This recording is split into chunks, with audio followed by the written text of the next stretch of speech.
Listen up, because I might just blow your mind. Your skeleton is not a fucking IKEA bookshelf that's come pre-assembled in 1987 and now it's slowly falling apart. That's not what this is. Would you believe me if I told you that your bones are actually alive? Like actually alive.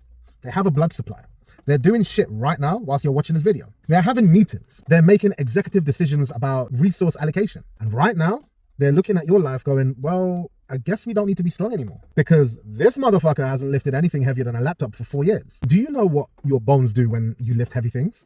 They panic in the best possible way. They're like, oh shit, oh shit, oh shit, oh shit. Sound like Kevin Hart, right? We need reinforcements. And then they literally build more bone. Osteoblasts scrambling around like a little construction crew that just got an emergency contract. Your body is laying down calcium and collagen like it's fortifying a castle because it thinks you might need to do that heavy lifting thing again. But here's where it gets interesting. The opposite is also true. When you don't use your bones, your body, which is run by, let's just say, the most ruthlessly efficient CFO in the universe, goes, why are we maintaining all this expensive bone tissue when this motherfucker is spending 14 hours on the couch doing nothing but Zoom meetings and a job from a laptop and has the diet of a 5-year-old? So it takes the bone away. Not because you're old, not because it's your time, but because bone is metabolically expensive and your body's not going to waste resources, I mentioned that before, on a skeleton that you're apparently not using. It's mad, right? Astronauts, peak physical specimens, they lose bone density in space. Not because space makes you old, but because there's no load. Their bones literally go, well, apparently we're,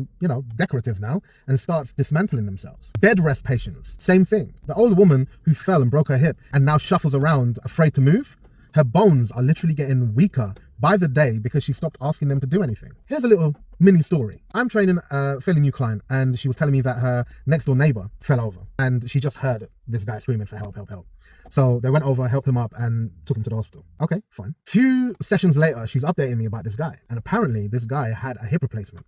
And when he fell, the metal hip cut through the main bone of his leg. Do you understand that his bone in his leg must have been like cheese for that metal to cut through it? And that was simply because he wasn't using his bones. It's mad. I mean, look, we've got people out here chugging milk and popping calcium pills like they're going to negotiate with their femurs.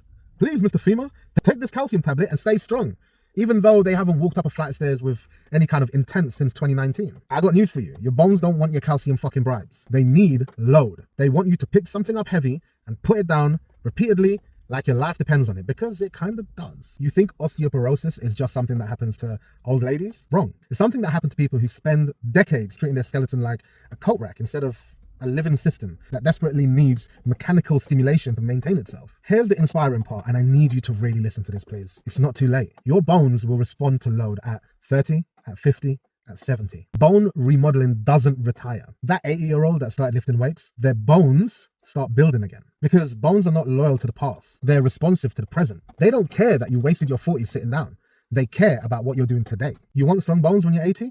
Start loading them now. Lift weights, jump, run, do shit that makes your skeleton go, oh fuck, we're under attack. We better get stronger. Your bones are waiting for you to give them a reason to exist at full capacity. And yeah, hormones matter, nutrition matters. Get your vitamin D checked, eat your protein, but you cannot out-supplement a sedentary life. You cannot trick your bones with pills when you refuse to give them mechanical stimulation. That's like trying to maintain muscle mass by just eating protein powder and never moving. Your body's not fucking stupid. So here's your wake-up call. Every day you're not challenging your skeleton is a day your skeleton is downsizing. Every day you choose the lift, to skip the workout, avoid anything heavy, your bones are going to get the message loud and fucking clear. We no longer need to be at full strength. But the beautiful, incredibly awe-inspiring truth is every day you do challenge your skeleton is a day you get stronger, because bone is a living tissue that responds to what the fuck you ask from it. Your bones are not failing you, you're failing them. Now, go pick up something heavy and put it back down. Your skeleton is waiting. Go get it done.